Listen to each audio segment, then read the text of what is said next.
Hi friends, today chicken கறி எப்படி பண்ணலாங்கிறத பார்க்கலாம் வாங்க. ஒரு கடாயில் எண்ணெய் ஊற்றி எண்ணெய் காஞ்சதும் 1 ஸ்பூன் மிளகு, 1 ஸ்பூன் சோம்பு, 3 பச்சை மிளகாய், ஒரு ஆனியன் கட் பண்ணி வச்சுருக்கேன், அது போட்டுக்கோங்க. ஒரு ஆனியன், ஒரு டொமேட்டோ போட்டு நல்லா வதக்கி எடுத்துக்கோங்க. இது கூடவே நம்ம இஞ்சி பூண்டு நீங்கள் ஆட் பண்ணிங்க. நான் இஞ்சி பூண்டு தனியாக பேஸ்ட் வச்சுருக்கேன், அதனால நான் இதில் ஆட் பண்ணல. நீங்கள் இஞ்சி தனியாக பூண்டு இதையே போட்டு நல்லா வதக்கி எடுத்துக்கோங்க. வதக்கி எடுத்து இதை மிக்ஸி ஜாருக்கு மாற்றிக்கிங்க. மாற்றிக்கிட்டு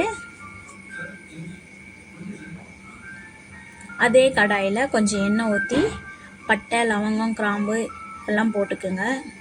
போட்டுக்கிட்டு நான் ஒரு ஆனியன் தனியாக கட் பண்ணி வச்சுருக்கேன், அதை ஆட் பண்ணி நல்லா பொன்னிறமானதும் இப்போ சிக்கனை ஆட் பண்ணிக்கோங்க. சிக்கனை ஆட் பண்ணிவிட்டு 1 ஸ்பூன் மஞ்சள் தூள் போட்டு நல்லா வதக்கிக்கோங்க. இதுலேயே இஞ்சி பூண்டு பேஸ்ட் ஆட் பண்ணிக்கோங்க. நல்லா வதக்கி எடுத்துக்கிட்டு 2 ஸ்பூன் மிளகாய் பொடி, வீட்டில் அரைச்சி வச்சுருக்கோம்ல அந்த மிளகாய் பொடி தான் நான் ஆட் பண்ணியிருக்கேன். நீங்கள் வேணும்னா சிக்கன் மசாலா எதுனா ஆட் பண்ணிக்கோங்க, இதுவே சூப்பராக தான் இருக்கும். இப்போ தேவையான அளவு உப்பு போட்டு நல்லா வதக்கி விட்டுக்குங்க. வதக்கி விட்டுட்டு அதுக்கப்புறம் நம்ம அரைச்சி வச்சுருக்கோம்ல அதை ஆட் பண்ணி தேவையான அளவு தண்ணி விட்டு நல்லா கலரி விடுங்க. கலரி விட்டு ஒரு 10 மினிட்ஸ் சிம்மில் வச்சு அப்படியே க்ளோஸ் பண்ணிவிடுங்க.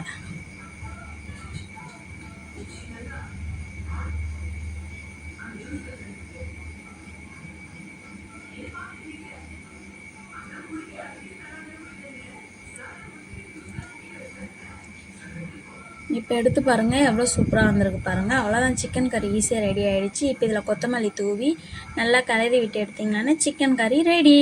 இதை நீங்கள் சாதத்துக்கு பிசைஞ்சு சாப்பிட்டீங்களானா சூப்பராக இருக்கும். சப்பாத்திக்கு போட்டுக்கலாம், உங்களுக்கு எதுக்கு வேணாலும் போட்டுக்கலாம், செம்மையாக இருக்கும். நீங்கள் வேணால் ட்ரை பண்ணி பார்த்துட்டு எப்படி இருந்து சொல்லுங்கள். பயங்கர டேஸ்டியாக இருக்கும். இது சிம்பிளாக தான் பண்ணலாம், ஆனால் பயங்கர டேஸ்டியாக இருக்கும். இன்னும் சாதத்துக்கு பிசைஞ்சு சாப்பிட்டீங்களான்னா அவ்வளோ சூப்பராக இருக்கும். நீங்கள் ட்ரை பண்ணி பார்த்துட்டு சொல்லுங்கள். பாய் ஃப்ரெண்ட்ஸ், அப்படியே சப்ஸ்கிரைப் பண்ணிடுங்க மறக்காமல். அப்படியே கமெண்ட் பண்ணுங்கள் எப்படி இருந்துச்சுன்னு.